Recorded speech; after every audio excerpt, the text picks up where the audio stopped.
Hello guys, welcome back to our channel. If your hotel collection diffuser timer suddenly stops working and the diffuser no longer follows the schedule you selected, it can feel upsetting, especially when fragrance timing starts feeling completely off. Sometimes the hotel collection diffuser runs non-stop without stopping, while other times the timer settings seem to save but never actually activate.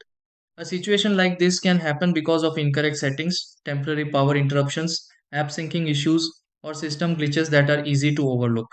Before assuming something major completely stopped working, there are few simple things worth checking because many hotel collection diffuser timer problems can improve after quick adjustments.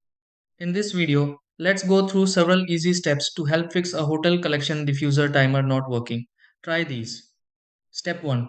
Check timer settings on the hotel collection diffuser and confirm the schedule saves properly.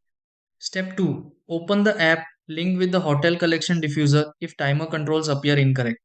Step 3. Inspect the power connection connected to the hotel collection diffuser if timing suddenly stops working. Step 4. Recheck schedule settings on the hotel collection diffuser and adjust timing again carefully.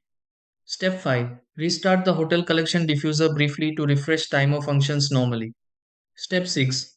Test the hotel collection diffuser again and confirm the timer follows the selected schedule correctly.